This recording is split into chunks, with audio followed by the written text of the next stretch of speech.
We,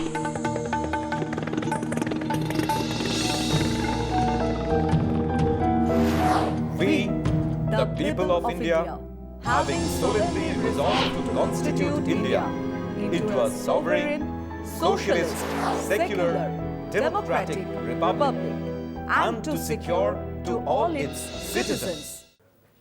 শুরু করলাম আজকের চতুর্থ স্তম্ভ। আমি সুচন্দ্রিমা, নমস্কার। গণতান্ত্রিক রাষ্ট্রে নির্বাচিত সরকার থাকে এক দলের বা মিলিজুলি। বিরোধী দল থাকে একটা, দুটো, চারটে, 10টা।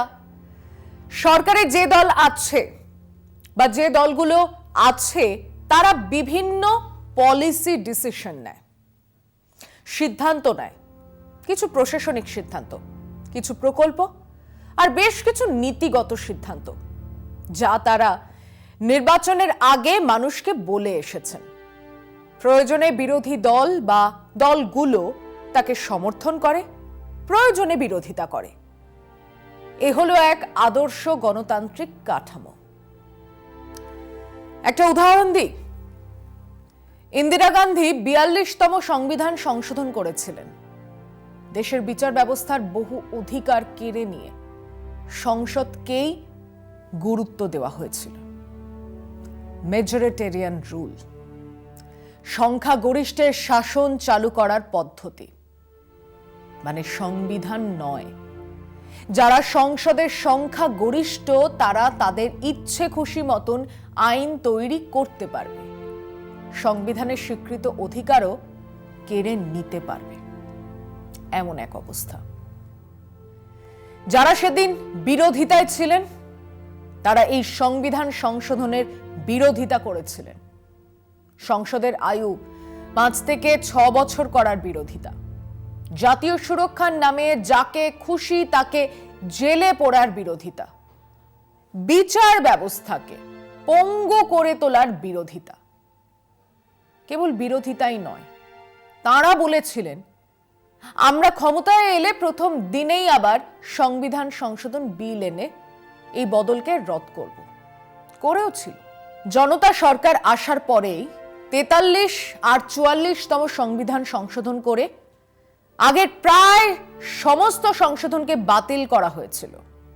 তাঁরা বলেছিলেন অন্যায়ভাবে যাদের জেলে পোড়া হয়েছে তাদের জেল থেকে ছাড়া হবে। রেল ধর্মঘটে যাদের চাকরি গেছে তারা চাকরি ফেরত পাবে। জেল থেকে বেরিয়েছিল হাজার হাজার রাজনৈতিক বন্দী, ডাক, তার, রেলের নেতারা চাকরি ফিরে পেয়েছিলেন। এটাই তো গণতন্ত্র। বিরোধী থাকাকালীন যে দাবি তোলা হয়েছে, বিরোধীরা সরকারে এলে সেই দাবি পূরণ করবে, এটাই তো স্বাভাবিক। এমনটা বহুবার হয়েছে। বাংলার দিকে তাকিয়ে দেখুন। বলা হয়েছিল সিঙ্গুরে অন্যায়ভাবে জমি অধিগ্রহণ করা হয়েছে, আমরা ক্ষমতায় আসলে তা ফেরত দেওয়া হবে। মমতা বন্দ্যোপাধ্যায় ক্ষমতায় আসার পরে তা করেছিলেন। বহু আগে বাম দলগুলো 1977-এর আগে বলেছিলেন বন্দি মুক্তি করতে হবে, ভূমি সংস্কার চাই। বামফ্রন্ট ক্ষমতায় আসার পর হয়েছিল। বন্দীরা ছাড়া পেয়েছিলেন। ডাকাতির অভিযোগে বন্দী চট্টগ্রাম অস্ত্রাগার দখলের নেতা অনন্ত সিংহ ছাড়া পেয়েছিলেন। ভূমি সংস্কারের কাজ শুরু হয়েছিল সেই আমলে। এটাই তো গণতন্ত্র। আবার মানা হয়নি, নিজেদের তোলা দাবি সরকারে এসে মানা হয়নি, তার তালিকাও খুব বড়। বাম দলগুলো বলেছিলেন গণতান্ত্রিক আন্দোলনে পুলিশ যাবে না, গুলি চলবে না। বেশি দিন নয়, 1978-এই খিদিরপুর বন্দরে গুলি চলেছিল, মানুষ মারা গিয়েছিল। তারপর তো বহুবার 21শে জুলাই থেকে নন্দীগ্রাম আমাদের সামনে আছে। পরিবর্তনের ডাক দিয়ে তৃণমূল সরকারে এলো। দাবি তো ছিলই রাজনৈতিক কর্মীদের জেল থেকে মুক্তির, না হয়নি। অনেকেই এখনো জেলেই আছেন। বহু রাজনৈতিক দল ক্ষমতায় এসে ভুলেই যান তারা বিরোধী হিসাবে কি কি বলেছিলেন, কোন দাবি তুলেছিলেন। সময় একটা বিরতির, সঙ্গে থাকুন। ক্ষেত্রে বিজেপি হলো নাটের গুরু, সব থেকে ওপরে। বিরোধী থাকাকালীন যা যা বলেছিল, যে দাবি তুলেছিল, তার সবটাই ভুলে গেছে। পার্মানেন্ট মেমোরি লস যাকে বলে। স্মৃতি ইরানি ইদানিং ডায়েট করে আবার সাস ভি কভি বহুতির আকারে ফিরে গেছেন, কিন্তু সেই সময়ের কথাগুলো মনে নেই। গ্যাস সিলিন্ডার মাথায় করে হেঁটেছিলেন, রান্নার গ্যাসের দাম 1000 টাকা হতে চলল। তেনার পার্মানেন্ট মেমোরি লস। পেট্রোল ডিজেলের দাম বাড়ছে বললে কম বলা হবে, রেকর্ড পরিমাণ বৃদ্ধি। কিন্তু তখন পেট্রোল ডিজেলের মূল্যবৃদ্ধি নিয়ে মাঠ কাঁপানো আন্দোলনের বিজেপি নেতাদের মুখে কুলু, যেন কিচ্ছুটি হয়নি। সেদিন বিএসএফ এর সীমানা বাড়ানোর সিদ্ধান্ত নিয়েছিল মনমোহন সরকার।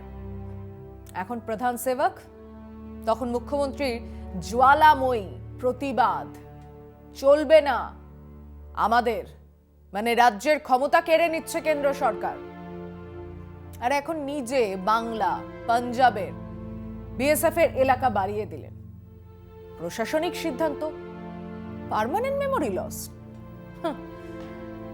সেদিন এসমা নাসা নিয়ে বিজেপি সে কি প্রতিবাদ, এমনকি ইউএপিএ নিয়েও। ক্ষমতায় আসার পর অন্য খেলা। অধ্যাপক থেকে কবি, সাংবাদিক থেকে সমাজকর্মী, সবাই দেশদ্রোহী, সবার ওপরে ইউএপিএ।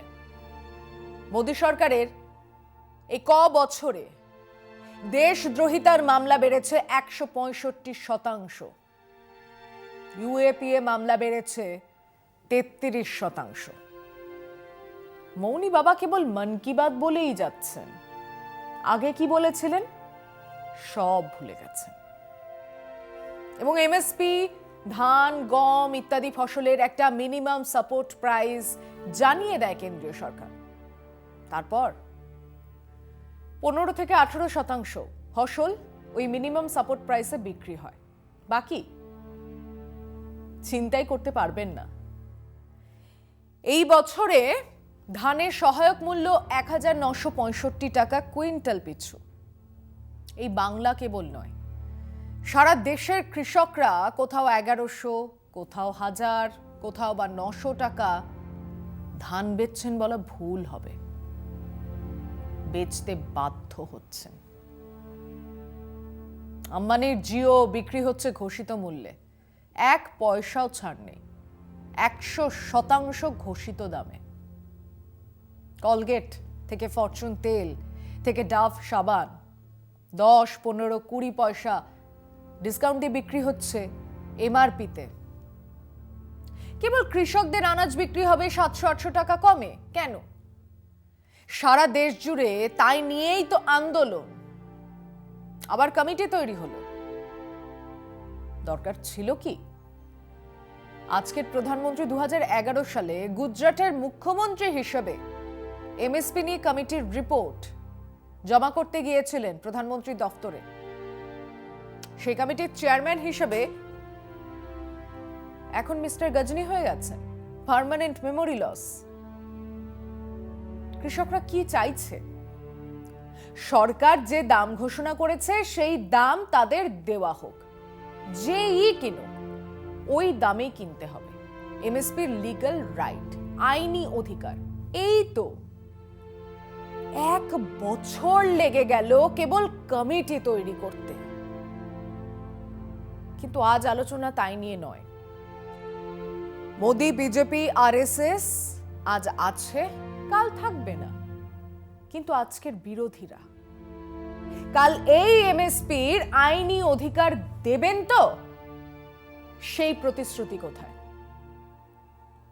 ফিরছি এই আলোচনায়, সঙ্গে থাকুন। কৃষি তো রাজ্যের এখতিয়ারভুক্ত। বিরোধী দল যেখানে ক্ষমতায় আছে সেখানে এমএসপির আইনি অধিকার দেওয়া হোক। বিজেপি শাসিত রাজ্যের মুখ্যমন্ত্রীরা ভাব বলে এই অধিকার দিতে বাধ্য হবে। কংগ্রেস থেকে তৃণমূল কংগ্রেস, সমাজবাদী দল ঘোষণা করুক এমএসপির আইনি অধিকারের। উত্তরপ্রদেশে নির্বাচন, অখিলেশ বলুন ক্ষমতায় এলে এমএসপি দেব, না হলে এই গণতান্ত্রিক কাঠামো অর্থহীন হয়ে পড়বে। ক্ষমতায় থাকাকালীন আগের সমস্ত কথা ভুলে যাব, বিরোধী হয়েই সেই সব দাবি নিয়ে রাস্তায় নামবো যা ক্ষমতায় থেকে পালন করেননি। এ তো গণতন্ত্র নয়। গণতান্ত্রিক রীতি নীতি পদ্ধতি মেনে মানুষকে দেওয়া প্রতিশ্রুতি পালন করুন।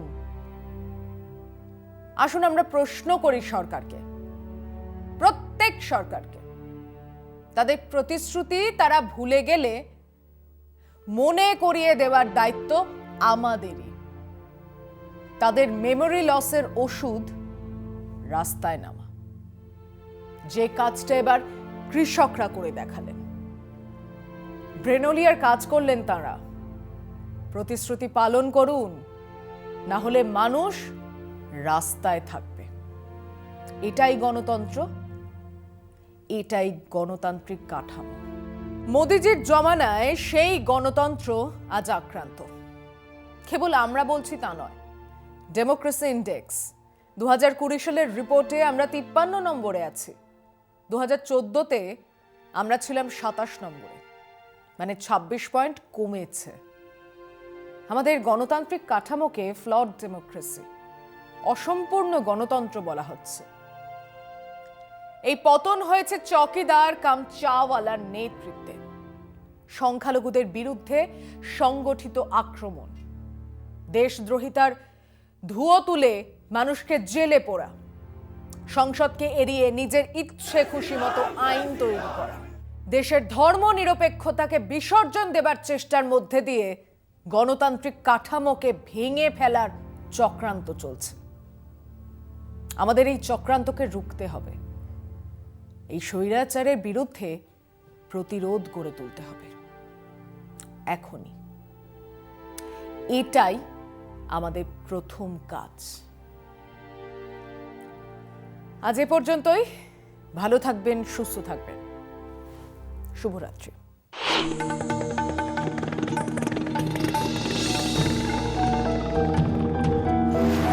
We, the people of India, having solemnly resolved to constitute India into a sovereign, socialist, secular, democratic republic, and to secure to all its citizens